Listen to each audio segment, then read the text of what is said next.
Attention, certaines archives utilisées dans cette émission à des fins complémentaires et historiques contiennent un langage ancien aujourd'hui connoté à des idées racistes et offensantes. Celles-ci ne reflètent en rien les pensées des traducteurs. Nous invitons nos auditeurs et auditrices à faire preuve de discernement et de vigilance quant aux propos employés et vous souhaitons une agréable écoute. Ok, ça tourne pour tout le monde. Tout d'abord, si vous me permettez, pourquoi n'êtes-vous pas astronaute à 7 heures? Eh bien, je ne pourrais pas vraiment vous dire. Je n'ai pas de commentaires à faire sur cette question. Je ne sais pas. Capitaine, avez-vous rédigé un rapport de 15 pages décrivant les pressions raciales exercées contre vous à l'école aérospatiale? Eh bien, je préfère ne pas répondre à cette question non plus. J'ai informé certaines personnes du département de la Défense de certains événements pendant ma formation à Edwards, et c'est tout ce que j'aurais à dire sur ce point particulier.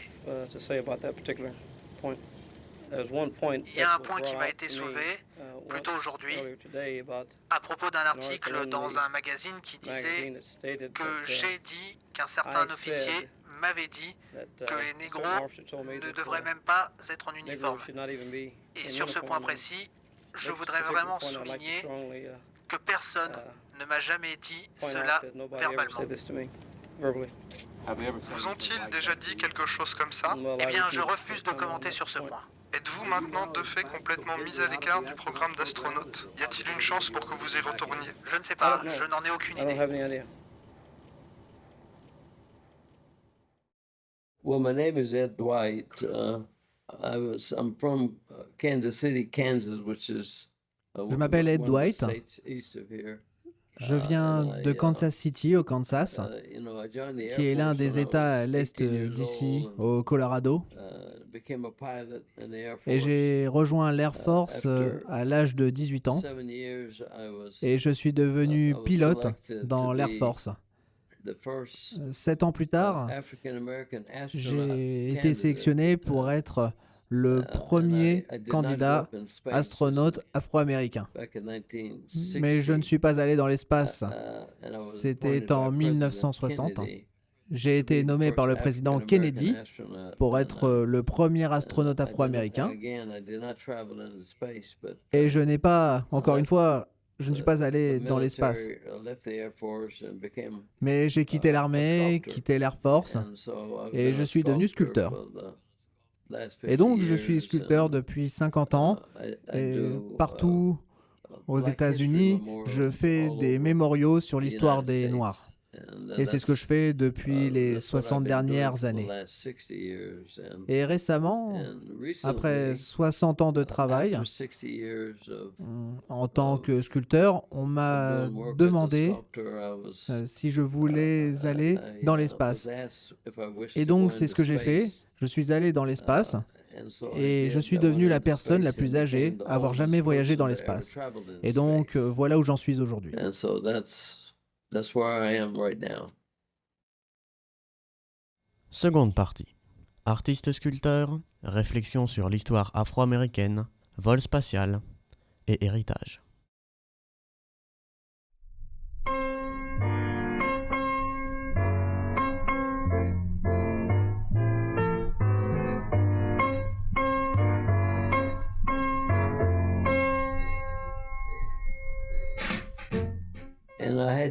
Et j'avais plusieurs entreprises quand j'ai quitté l'Air Force. J'avais environ 3 ou 4 business, tu sais. Et puis plus tard, j'ai toujours été un artiste à côté, tu sais, depuis que je suis gamin. Et donc, à 45 ans, ça semble fou, mais on m'a offert une opportunité de devenir sculpteur. Eh bien, en fait, je ne faisais pas seulement de la sculpture, je peignais. J'ai peint en tant qu'artiste toute ma vie. Et j'avais obtenu une bourse d'études à la fin du lycée pour l'Institut d'art de Kansas City. Je voulais être un artiste et pas un pilote. Jusqu'à ce que j'ai découvert qu'ils laissaient les Afro-Américains voler. Sur la une de l'un des journaux, il y avait un pilote noir de ma ville natale et qui s'était fait abattre en Corée. Et je me suis dit, oh mon Dieu, je ne savais pas qu'il laissait les Noirs voler, vraiment voler. Et donc j'y suis allé, j'ai postulé pour la formation de pilote et j'ai réussi tous les tests. Et c'est pourquoi j'ai fini par devenir pilote de l'Air Force. Parce qu'en tant qu'artiste, je ne savais pas comment je pouvais gagner ma vie en tant qu'artiste, d'accord ? Et évidemment, si je rejoignais l'Air Force, je pouvais prendre ma retraite 20 ans plus tard, prendre ma retraite et gagner ma vie, gagner de l'argent et faire toutes ces choses, tu sais. Et c'est pourquoi j'ai laissé l'art de côté. Mais j'ai continué à peindre tout le reste du temps. J'ai continué, tu sais. J'ai continué à pratiquer la peinture parce que c'était tellement naturel pour moi, tu sais. Et tu me demandes pourquoi j'ai choisi la sculpture. Parce qu'avec la peinture, ton public est limité. Tu dois exposer à l'intérieur des musées. Et avec des accrochages au mur. Et pour que des gens aillent dans les musées. C'est limité par rapport aux gens qui ne vont pas dans les musées. Mais l'art public, c'est différent. Parce que cela attire les gens qui juste passent par là et les gens qui passent en voiture et ils peuvent le voir. Mais c'était un meilleur support pour raconter les histoires que je voulais raconter. Et si j'avais fait ça avec la peinture, tout un tas de gens ne l'auraient pas vu. Seules les personnes qui vont dans les musées le verront. Et c'est la raison pour laquelle j'ai fini par choisir la sculpture. Mais l'autre réponse facile à ça, c'est que c'était tellement naturel pour moi. Je n'ai jamais eu de leçon d'art au début de ma vie. Je veux dire, où quelqu'un me dit que c'est comme ça qu'on sculpte, etc. Parce que je suis autodidacte. Le gouverneur, le vice-gouverneur Brown, oui, c'est lui qui m'a fait découvrir l'art. C'est lui qui m'a appelé à venir dans son bureau. Il avait vu des œuvres d'art que j'avais faites pour chez moi. Et il m'a appelé dans son bureau pour faire une sculpture de lui. Et je n'avais jamais vraiment sculpté avant.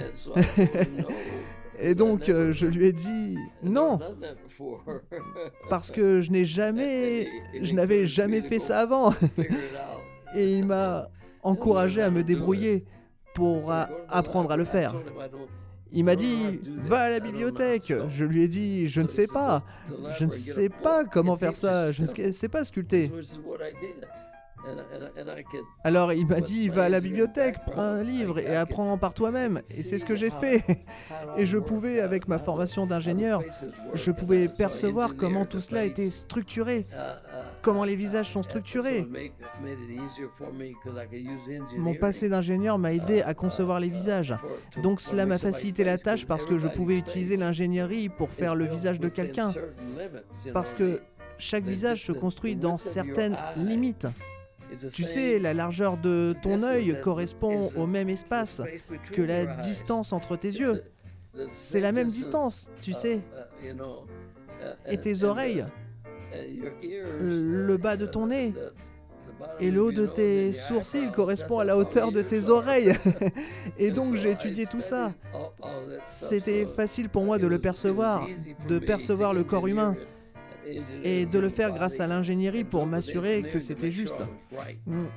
Parce que ça nous plaise ou non, avec ta taille, tu sais, il y a certaines échelles sur la longueur de tes bras, la largeur de tes épaules, et je peux mesurer tout cela. Et chaque être humain a son lot de dimensions spécifiques, que ça nous plaise ou non. Et donc c'était facile pour moi de sculpter, de faire des êtres humains, et donc je pouvais percevoir cela. Et cela a rendu les choses faciles. Je n'avais pas à m'inquiéter que quelqu'un ait les bras trop longs ou les mains trop grandes, tout ça. Et j'ai passé beaucoup de temps à étudier cela. Et le grand public ne sait pas tout ça. Donc sculpter était plus naturel pour moi.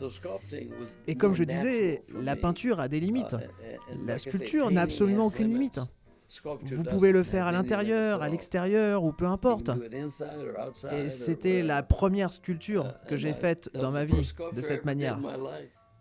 Et une fois que j'avais fini celle-là, il m'en a proposé beaucoup d'autres à faire, tu sais.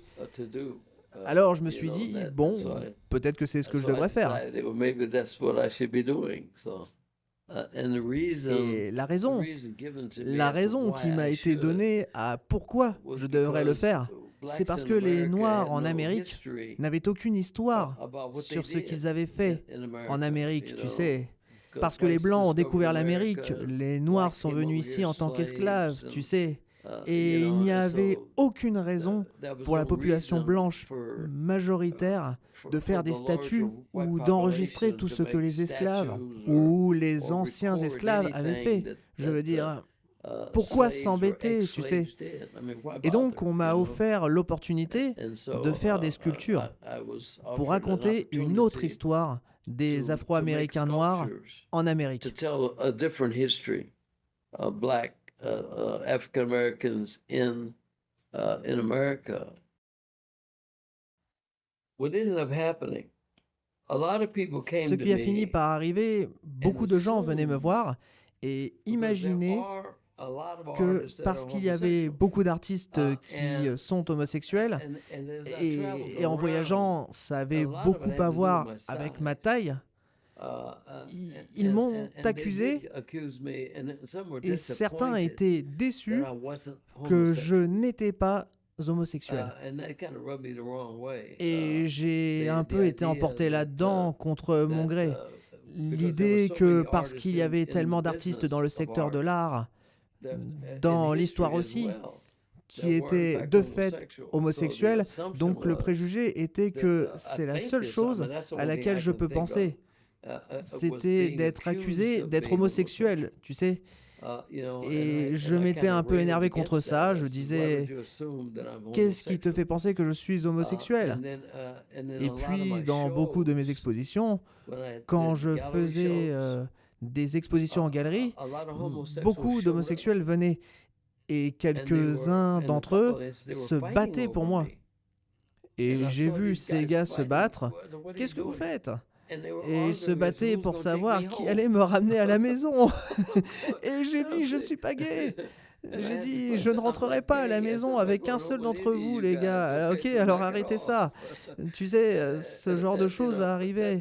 Mais pour ce qui est de moi, disant quoi que ce soit contre les homosexuels, toute cette idée, peu importe que je me défende ou non, mais oui, j'avoue que c'est souvent arrivé que des gens partaient du principe que j'étais homosexuel.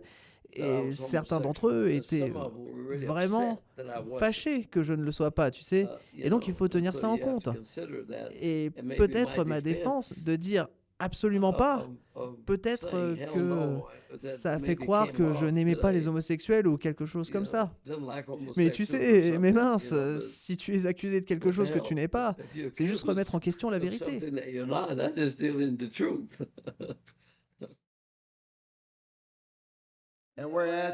Et attendu qu'Ed Dwight, malgré l'adversité, soit devenu l'un des sculpteurs les plus prolifiques de l'histoire et de la culture afro-américaine, a été chargé de créer plus de 130 monuments et mémoriaux de sculptures à travers les États-Unis et le Canada, alors qu'il opérait depuis son atelier de la belle ville de Denver au Colorado. Et attendu que la ville et le comté de Denver se joignent à la célébration de la riche carrière d'Ed Dwight et font de lui une source d'inspiration et un modèle pour beaucoup de personnes. Par conséquent, moi, Michael B. Hancock, maire de la ville et du comté de Denver au Colorado, en vertu de l'autorité qui m'est conférée, proclame officiellement par la présente que le 4 novembre 2022 soit connu sous le nom de la journée Ed Dwight.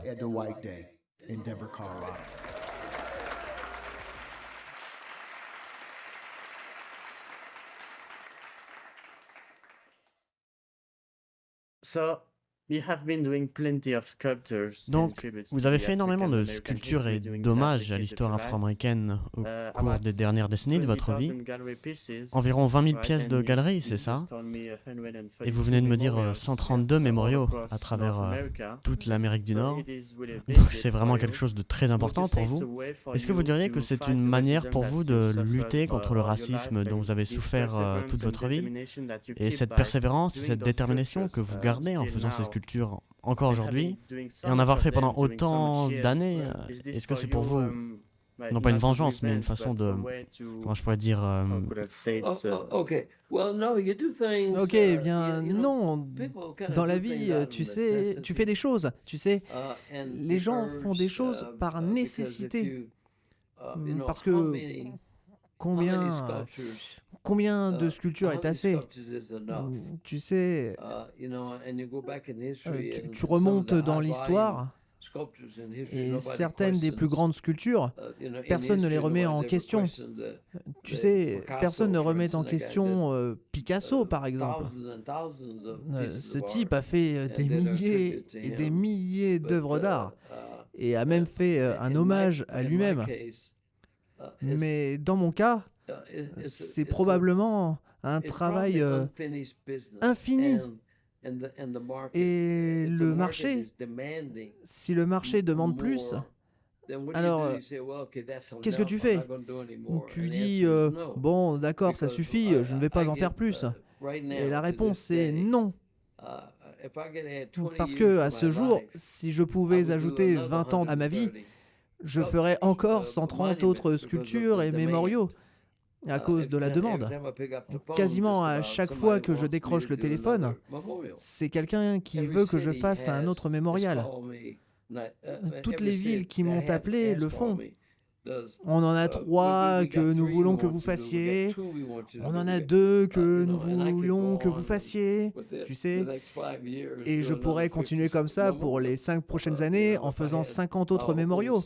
Tu sais, si j'avais tout mon ancien personnel ici et que j'avais toute ma grande entreprise, que j'avais fut un temps, tu sais, il y a quelques années, parce que j'avais beaucoup de gens, beaucoup d'espace, je pouvais tout gérer. J'avais mon propre terrain, bien sûr. Et je pouvais travailler sur 3 ou 4 projets à la fois. Et c'est comme ça que j'en ai fait autant, parce que je ne les faisais pas un par un. Je travaillais sur 3 projets avec 3 villes différentes. Je travaillais sur 3 mémoriaux différents, 3 villes différentes, 3 sujets différents, tu sais. Et je les révélais en inauguration. Et ensuite, je commençais à travailler sur 3 autres. Est-ce que vous pensez que vous l'auriez fait avec le même dévouement si vous aviez été dans l'espace dans les années 60? Non, non. Et c'est ça la clé de toute l'histoire. Parce qu'une fois que... Enfin, je n'arrête pas de le dire dans ma tête, je suis content de ne pas être allé dans l'espace. Parce que si j'étais allé dans l'espace, j'aurais vécu de ça pour le restant de ma vie, en faisant des discours, des apparitions publiques, et tu sais, en parlant aux enfants. Et la plupart des astronautes, tu sais, 23 astronautes noirs, et la plupart d'entre eux ne font rien. Oui, c'est vrai, c'est exactement ce que presque tous les astronautes, anciens astronautes, font. Exactement, tu sais, il dit juste « je l'ai fait, je ne le ferai plus ». Et bien sûr, ce n'est pas mon cas. Je suis content de ne pas être allé dans l'espace il y a 60 ans.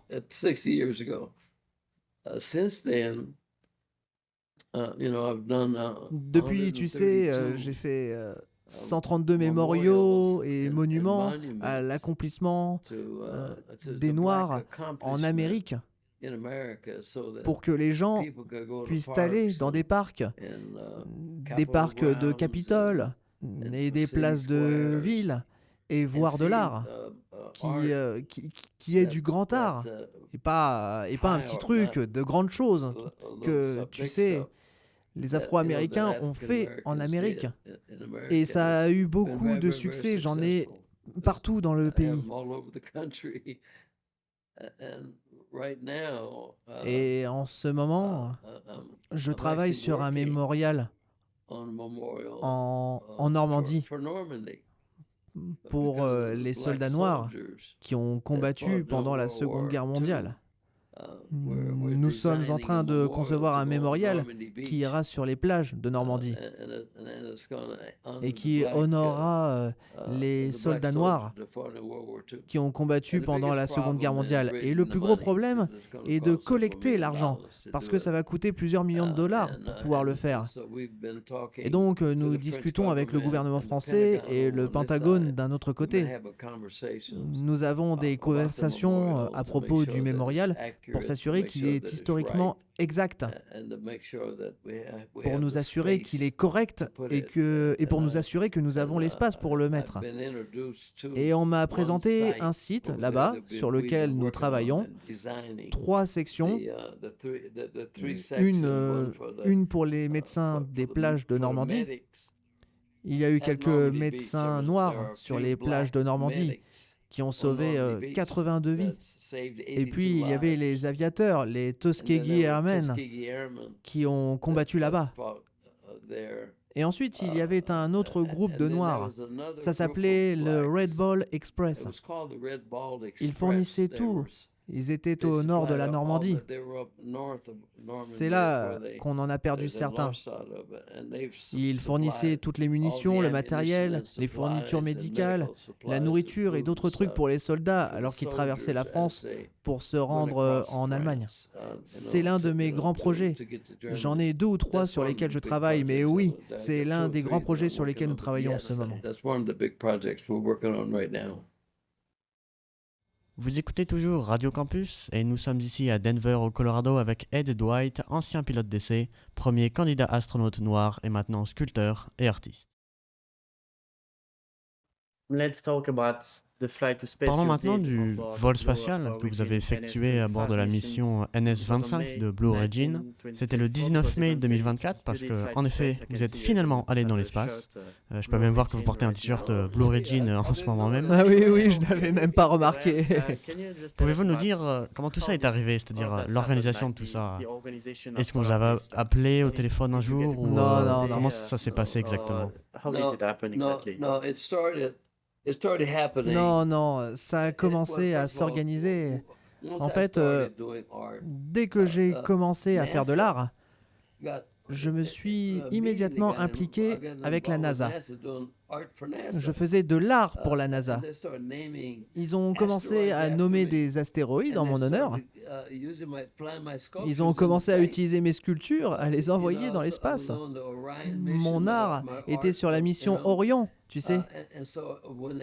Et quand les astronautes revenaient, ils venaient immédiatement dans mon atelier et m'apportaient un drapeau ou me rapportaient mon art que j'avais envoyé dans l'espace. Et j'ai dû signer des papiers attestant que je ne vendrais pas cette œuvre d'art parce qu'elle avait été dans l'espace. Et donc la NASA, il y a eu un lien avec la NASA pendant tout le temps où j'ai été artiste, ce qui est un peu étrange.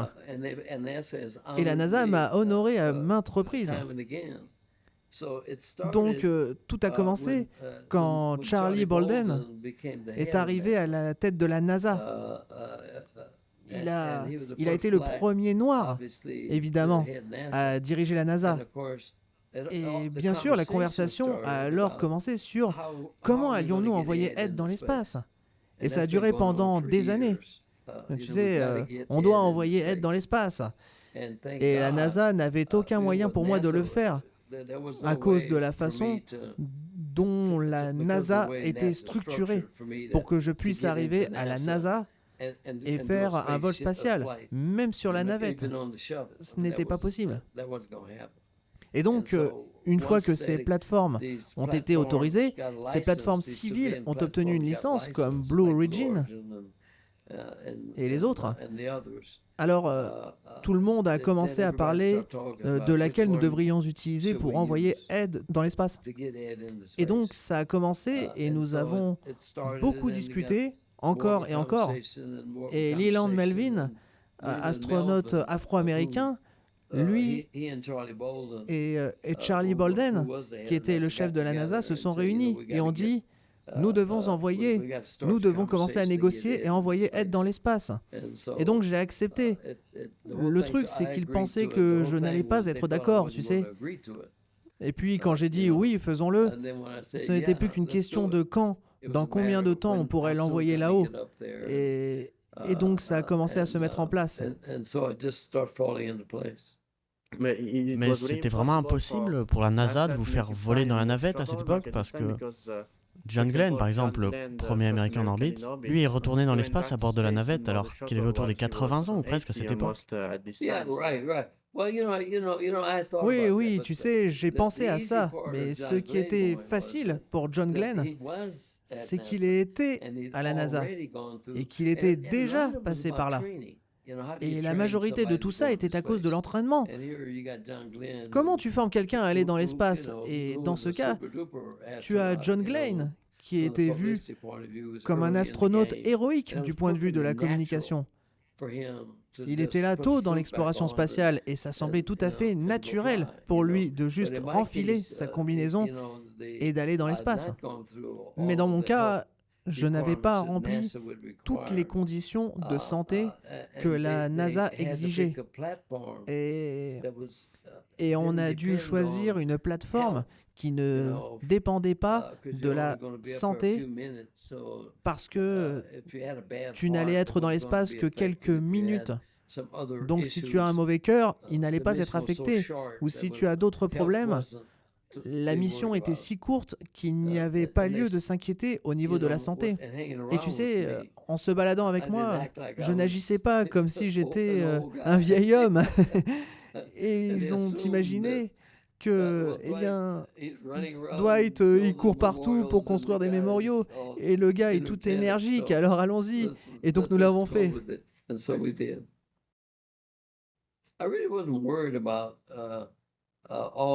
n'étais pas vraiment inquiet par tout ça, parce que j'avais traversé tellement de choses dans ma carrière de pilote d'essai. Je veux dire, j'avais défié la mort. Il y a eu 5 occasions à part entière où j'aurais dû être mort, parce que j'ai échappé à la mort à 5 reprises en tant que pilote d'essai, d'accord? Et donc, cette idée de craindre de mourir, et ces choses-là, ça ne me dérangeait pas, parce que je ne pensais pas que j'allais vivre au-delà de 50 ans. Parce que 3 ans après que nous sortions de l'école de pilote d'essai, ces 17 gars, cette photo que tu m'as montrée, j'ai une copie de cette photo dans mes archives. Et j'ai une note indiquant quand ils sont morts.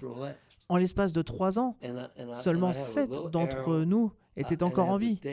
Et il y a une petite flèche avec la date de la mort de ces gars.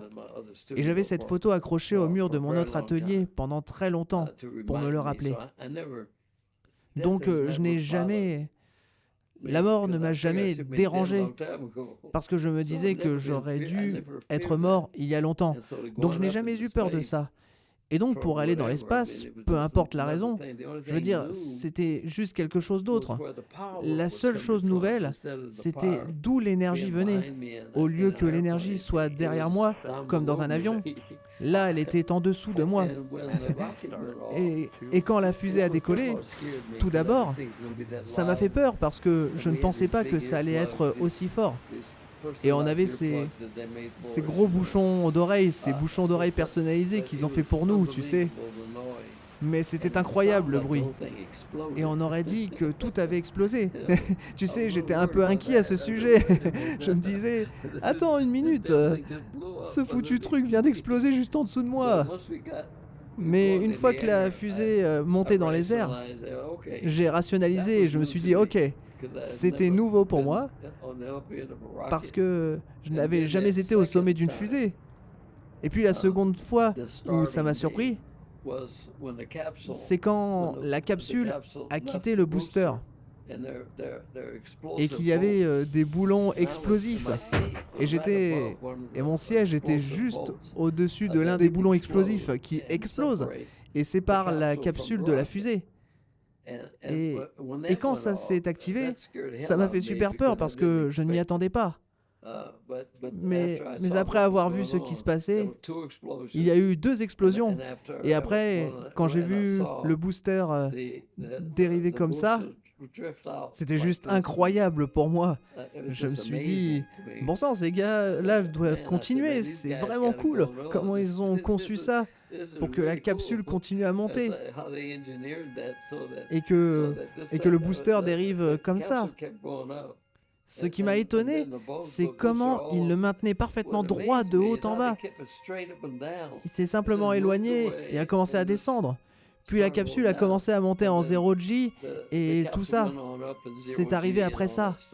Et puis quand nous avons quitté l'atmosphère, c'était aussi stupéfiant pour moi.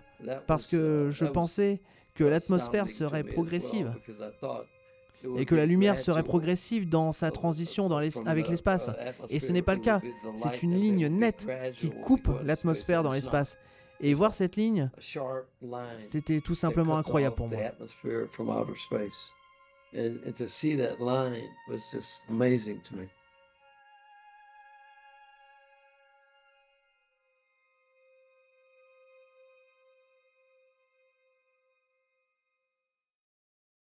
Vous avez été cité comme disant que l'Air Force vous avait discriminé pour le programme d'astronautes. J'ai vu ça avec l'agence de presse ce matin.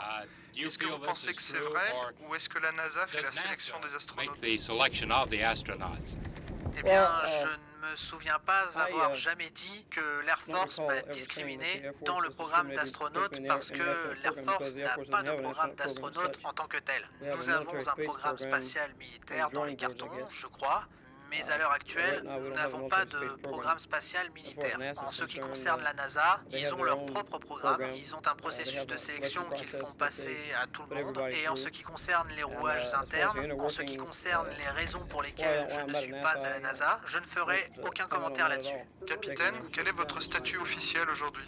Je suis pilote d'essai expérimental à la base aérienne de Wright-Patterson dans la section bombardier. Est-ce la position que vous vouliez? Non. Qu'est-ce que vous vouliez? Eh bien, je ne ferai pas de commentaire là-dessus non plus. Avez-vous l'impression que ce qui vous est arrivé est un recul pour les opportunités de droits civiques dans ce pays? Non, je préférerais ne pas commenter ça.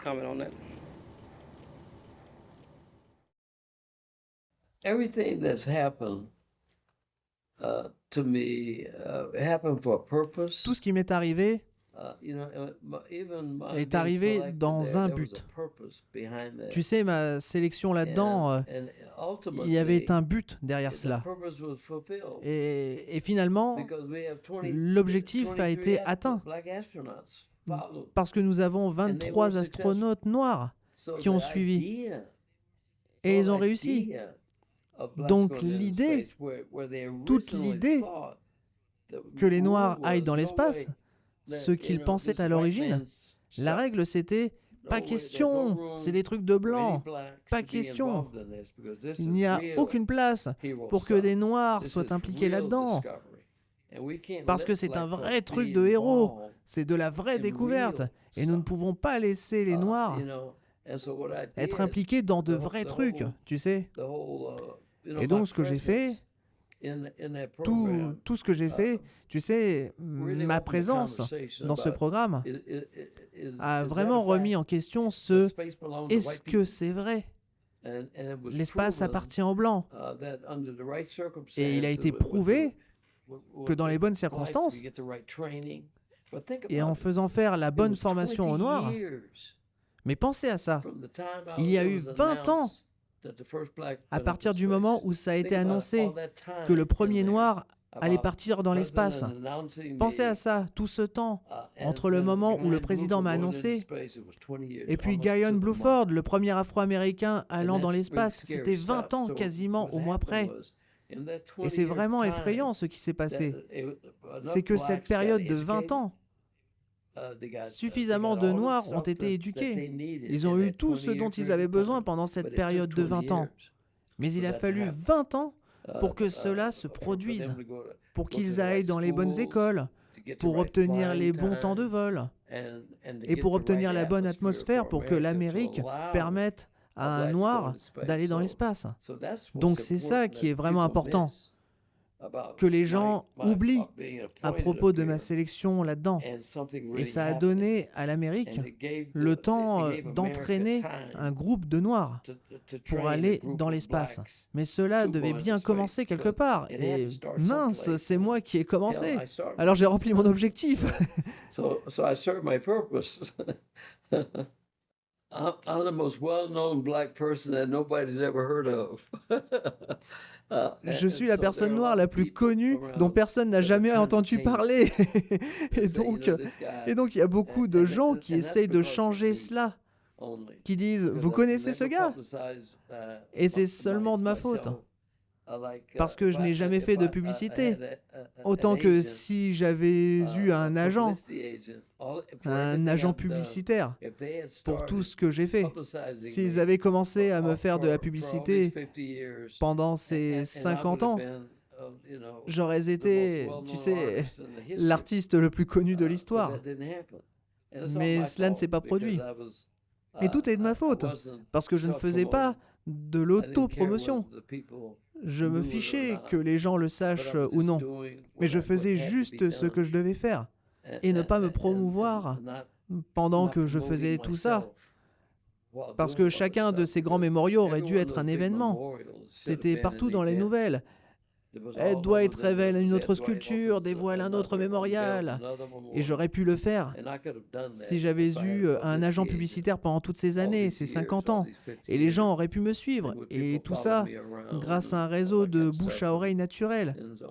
Tout ce temps, j'aurais pu avoir des ateliers ouverts, où les gens auraient pu venir n'importe quand et prendre des photos, et tu sais, des trucs comme ça. Je n'ai rien fait de tout cela. Stuff like that. And I didn't do any of that. It just happened that way. I mean, there are C'est people juste, c'est arrivé comme ça. Je veux dire qu'il y a des gens qui essayent de changer ça maintenant parce qu'ils veulent. Surtout après mon dernier vol spatial, il y a beaucoup de gens qui veulent changer tout cela. Et puis tu sais, tout le monde aime la découverte. Tu sais, tout d'un coup, l'Amérique et le monde ont découvert qu'il y a un gars à Denver, au Colorado, qui a fait tout un tas de mémoriaux. Et ce même gars est allé dans l'espace. Waouh, ça vient d'où? Et qui est ce gars-là? Et pourquoi est-ce qu'on ne le connaissait pas avant? Tu sais? Et c'est de ma faute. Je n'ai pas fait le travail de faire connaître ce que je faisais pendant toutes ces années, parce que je faisais des choses qui étaient notables et dignes d'intérêt. Tout ce que je faisais, chaque discours que je donnais avait un intérêt médiatique. Chaque mémorial que je terminais avait un intérêt médiatique. Mais ça n'apparaissait pas dans les médias, tu sais.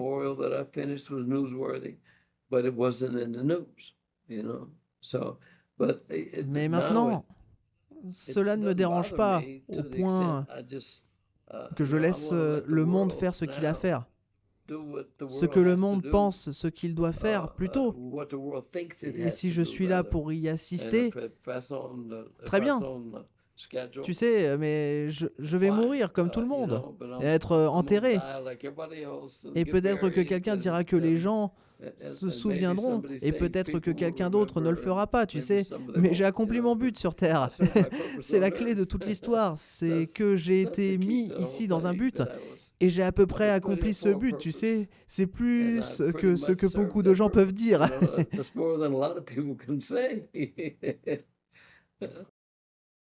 Ok, donc juste pour résumer, vous étiez d'abord l'un des meilleurs pilotes d'essai aux États-Unis, puis sélectionné comme premier candidat astronaute noir à la demande de l'administration Kennedy, puis Kennedy est mort et le projet est tombé à l'eau. Vous avez été ensuite forcé de quitter l'Air Force à cause du racisme avant d'arriver à la NASA. Après l'Air Force, vous avez changé de carrière et êtes revenu à vos racines d'artiste en devenant un célèbre sculpteur que vous êtes encore aujourd'hui en rendant hommage à des figures de l'histoire afro-américaine. Et vous êtes enfin allé dans l'espace il y a quelques mois à bord de ce que l'on appelle un vol touristique. Votre vie est assez unique. Je pense que personne d'autre sur Terre n'a vécu ce que vous avez vécu. En 2009, vous avez même écrit votre propre autobiographie, Soaring on the Wings of a Dream, que nous avons actuellement avec nous. Mais c'était il y a 15 ans et vous êtes allé dans l'espace depuis. Donc avec tout ça, ma toute dernière question serait, comment aimeriez-vous qu'on se souvienne de vous? Quel héritage aimeriez-vous porter sur l'avenir, sur les gens? Si vous aviez un dernier message à adresser à l'humanité, quel serait-il?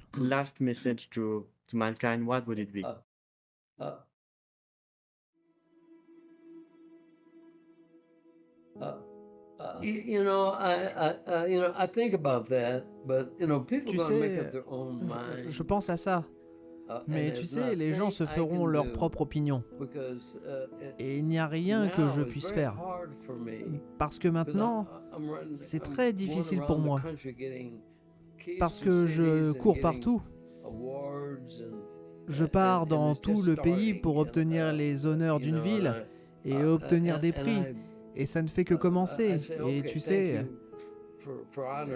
et je leur dis, d'accord, merci de m'honorer. Mais mon héritage, j'ai une centaine et quelques œuvres d'art public. Mon héritage qui restera dans la tête des gens après ma mort. Chacune de ces œuvres d'art que j'ai faites, ça va rappeler aux gens, Ed White a fait ça, tu sais. Et donc c'est autoréalisateur, je veux dire. C'est quelque chose qui sera toujours naturel pour les gens d'aller visiter mes mémoriaux. Et ils diront, eh bien tu sais, ce gars Ed White, il a fait toutes ces choses-ci et là. Mais c'est l'une de ses œuvres d'art. Mais cela va se produire tout seul. Et il n'y a rien que je puisse faire à ce sujet pour changer cela. Mais concernant comment on se souviendra de moi quand je serai mort, tu sais, c'est difficile de comprendre ce que ce gars ressent maintenant et dont tout le monde parle. Mais moi, mort et enterré, cela ne me dérangera pas d'une manière ou d'une autre. Je serai heureux d'en avoir fait assez. Et ces événements isolés, quand quelqu'un a une de mes œuvres d'art chez lui, quand quelqu'un viendra, il dira « C'est une œuvre d'Ed White, au fait, tu sais ».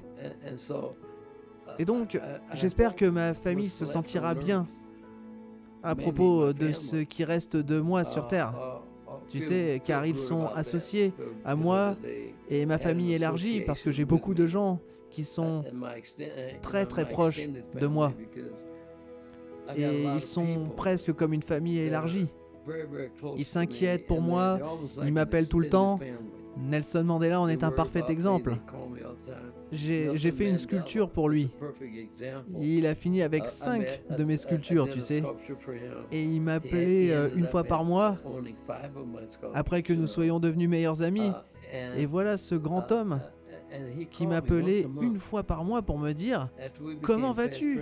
As-tu besoin de quelque chose ?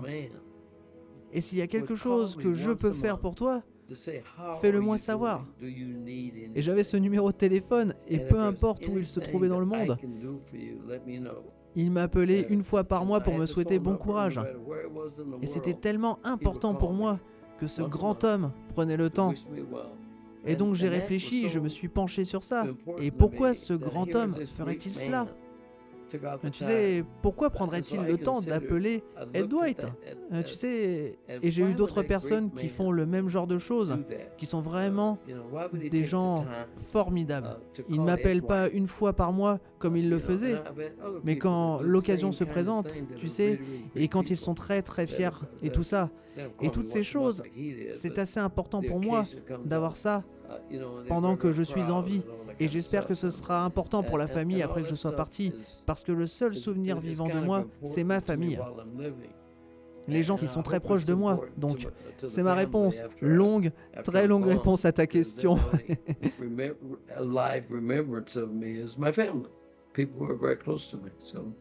That's my answer, long-winded answer to your question.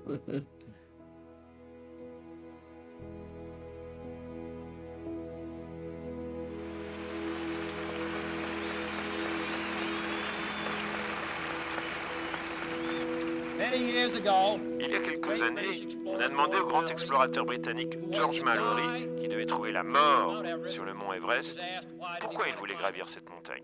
Il a répondu « Parce qu'elle est là ». Eh bien, l'espace est là, Et nous allons y aller. La Lune et les planètes sont là également et avec elles, de nouveaux espoirs de connaissance et de paix, dans la plus dangereuse et la plus incertaine aventure que l'homme ait jamais connue. Je vous remercie.